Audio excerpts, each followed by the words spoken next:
चंद assembly seat के उम्मीदवारों के नाम का ऐलान कर रहा हूँ आपके सामने। तो मैंने जैसा आपसे कहा कि 9 असम्बली कॉन्स्टिट्यूंसीज पर मजलिस इलेक्शन लड़ेगी, जिसमें मौजूदा 7 MLA की कॉन्स्टिट्यूंसी है, राजेंद्र नगर की असम्बली कॉन्स्टिट्यूंसी है और जुबली हिल्स है। तो आज मैं बहादुरपुरा, राजेंद्र नगर और जुबली हिल्स के कैंडिडेट्स का ऐलान नहीं करूंगा, वो शॉर्टली करूंगा आपके सामने। और सबसे पहली बात तो यह है कि हमारे पार्टी लीडर अकबरुद्दीन ओवैसी दोबारा इंशाअल्लाह चंद्रायन गुट्टे से मजलिस के उम्मीदवार रहेंगे। अहमद बलाला साहब मलकपेट से मजलिस इत्तेहादुल मुस्लिमीन के उम्मीदवार रहेंगे। कौसर मोहिउद्दीन साहब कारवान से मजलिस इत्तेहादुल मुस्लिमीन के उम्मीदवार रहेंगे। फिर माजिद हुसैन नामपल्ली से मजलिस इत्तेहादुल मुस्लिमीन के उम्मीदवार रहेंगे। याकूतपुरे से जाफ़र हुसैन मेराज साहब इंशाअल्लाह मजलिस इत्तेहादुल मुस्लिमीन के उम्मीदवार रहेंगे। और चार मीनार से एक्स मेयर जुल्फ़िकार साहब मजलिस इत्तेहादुल मुस्लिमीन के उम्मीदवार रहेंगे। तो ये अहम बातें मुझे आपको बताना था, ये आपको बता चुका हूँ। अगर आपके कोई सवालात हैं, ये 3 असम्बली हलकों का ऐलान कब होगा मैं जल्दी कर दूंगा, क्योंकि आज से नॉमिनेशंस की तारीख शुरू हुई है, तो ये करूँगा। और इंशाअल्लाह मुझे यकीन है कि अल्लाह सुब्हानहू व तआला हमारे पूरे उम्मीदवारों का वो MLA बनेंगे, कामयाब होंगे। आवाम की उनका साथ मिलेगा, आवाम की दुआएं, आवाम का वोट उनको मिलेगा इंशाअल्लाह ताला। और हमारी कैंपेन का आगाज़ भी कल परसों से शुरू हो जाएगा।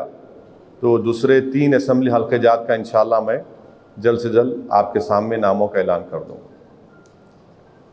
मजलिस इत्तेहादुल मुस्लिमीन इस असम्बली तेलंगाना के असम्बली इलेक्शन में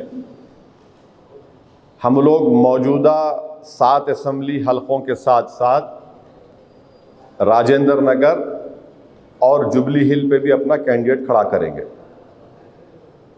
तो 9 असम्बली हलके पर मजलिस इत्तेहादुल मुस्लिमीन तेलंगाना के असम्बली इलेक्शन में हिस्सा लेगी।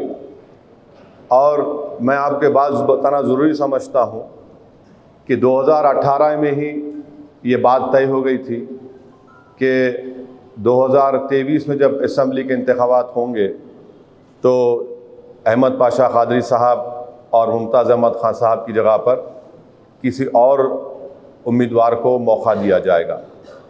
अहमद पाशा कादरी साहब तो हमारे लिए एक स्टालवर्ट हैं, और मेरे ख़्याल से वो मजलिस के जितने लोग आज पुराने बुज़ुर्ग जो बरसों से वाबस्ता हैं मजलिस से, मेरे ख़्याल से अब्दुल वाहिद ओवैसी को देखने वालों में शायद अहमद पाशा कादरी हैं और थोड़े बहुत लोग हैं। वो हमारे वालिद सुल्तान सलाहुद्दीन ओवैसी के बड़े क़रीबी साथी थे। अहमद पाशा कादरी साहब की जो खिदमात मजलिस के लिए हैं वो नाकाबिल फ़रामोश हैं। मुझे अच्छी तरह याद है कि मैं और अकबर की हमारी उम्र होंगी 10 या 11 साल की, और उस वक्त से मैं और अकबर हमारे वालिद की जीप में बैठकर तेलंगाना के, उस वक्त के आंध्र प्रदेश के डिस्ट्रिक्ट्स में दौरा करते थे। तो उस वक्त मेरे वालिद के साथ, सालार के साथ अहमद पाशा कादरी साहब, मरहूम रहमत हुसैन जैदी साहब, अल्लाह उनकी मग़फ़रत करे, शेख मोहम्मद अख्तर साहब, ये लोग जाते थे। मैं उस ज़माने से अहमद पाशा कादरी साहब की वाबस्तगी को देखा हूँ। अहमद पाशा कादरी साहब कई मरतबा सालार के साथ जेल में भी गए, और बहुत कम लोग जानते हैं कि अहमद पाशा कादरी साहब जेल में मरहूम कायद के सामने बैठकर नाते सुनाते थे जेल में। और अहमद पाशा कादरी साहब की जितनी मैं तारीफ़ करूँ, उनकी खिदमात के बारे में बोलूँ, वो बहुत कम होगा मेरे लिए।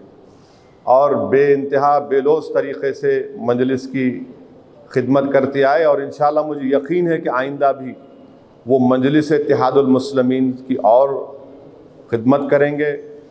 मुझ जैसे कमज़ोर इंसान की वो रहबरी भी करेंगे, अपने मशवरों से मुझे आरास्ता करेंगे। मुमताज़ अहमद खान साहब मजलिस इत्तेहादुल मुस्लिमीन के रुकने बल्दिया थे, कॉरपोरेटर थे पहले वो, फिर उसके बाद 94 में MLA बने। 1996 में मुमताज़ अहमद खान साहब सालार का पार्लियामेंट इलेक्शन था, मजलिस में नहीं थे, तब भी मुमताज़ अहमद खान साहब सालार के इलेक्शन में काम किए।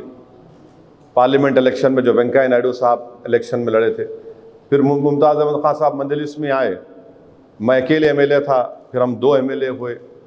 99 में अल्हम्दुलिल्लाह दोबारा मजलिस के एमएलए बने, फिर 2004 में एमएलए बने, 2009 में बने, 2014 में बने, फिर 2018 में बने। तो माशाअल्लाह से मुमताज़ अहमद खान साहब से मेरे एक पर्सनल ताल्लुक़ात भी हैं और मैं उनको बहुत क़रीब से जानता हूँ। मैं इस मौके पर उनकी मरहूम वालदा का ज़िक्र करना इसलिए ज़रूरी समझता हूँ कि उनकी मरहूम वालदा बड़ी नेक बख्त खातून थी और इतना मुझसे मोहब्बत से पेश आती थी। अल्लाह उनकी मग़फ़रत करे वो मरहूमा की। बड़ी मोहब्बत से उनकी वालदा मुझसे मिलती थी। मैं जब कभी भी उनसे मिला, झुक के मिला, मेरे सर पे हाथ रख कर दुआएँ देती थी। अल्लाह उनकी मग़फ़रत करे। और ख़ास तौर से मुमताज़ अहमद खान साहब के वो 2 मामू मसूद शाह खां साहब जो शिकागो में हैं, ये लोग अपनी जवानी में मजलिस का साथ दिए थे। आज अमेरिका में है, क़याम पज़ीर हैं। अल्लाह उनकी हर मुश्किल को आसान करे। वो लोग बड़ी मोहब्बत से सरपरस्ती करे, आज भी करेंगे, मुझे यकीन है। फिर मैं इस मौके पर नहीं भूलना चाहूँगा हमारे कलीम हसन साहब को। कलीम हसन का भी बहुत बड़ा रोल रहा इसमें। फिर हमारे बैंक के एक मैनेजर थे हशमत साहब, अल्लाह उनको भी खुश रखे। तो मुमताज़ खान साहब से मेरे ताल्लुक़ात एक ज़ाती लेवल पे अच्छे ताल्लुक़ात हैं और बराबर रहेंगे। मुमताज़ खान साहब अमेरिका में थे। अमेरिका से उनकी वापसी के बाद मैं मुमताज़ खान साहब को अहमद पाशा क़ादरी साहब को बुलाकर दारुस्सलाम में उनसे बताया कि भाई जो बात पहले से तय थी आपको मैं बता रहा हूँ कि इस बार मैं आपको और पाशा क़ादरी साहब को दोबारा एमएलए का टिकट नहीं दे सकता हूँ और मेरी ख्वाहिश ये है कि आप लोग मजलिस से वाबस्ता रहें और बल्कि इलेक्शन में आगे बढ़कर एक बड़े बनकर आप मजलिस के लिए काम करें। तो दोनों ने मुझसे ये कहा कि बिल्कुल सही है, बराबर हम जमात के साथ थे, है और रहेंगे, हम मजलिस के लिए काम करेंगे। मैं शुक्रगुज़ार हूँ उनके उस मोहब्बत भरे अल्फाज का, उनकी वाबस्तगी का जो उन्होंने पाशा क़ादरी साहब ने और मुमताज़ खान साहब ने कहा। और मुझे यकीन है कि इस इलेक्शन में पाशा क़ादरी और मुमताज़ खान साहब दोनों मजलिस इत्तेहादुल मुस्लिमीन के लिए काम करेंगे, मजलिस के उम्मीदवारों के लिए काम करेंगे और उनका एक बड़ा तजुर्बा है। हम उस तजुर्बे से फ़ायदा ही हासिल करेंगे। और आज के दिन मैं जो है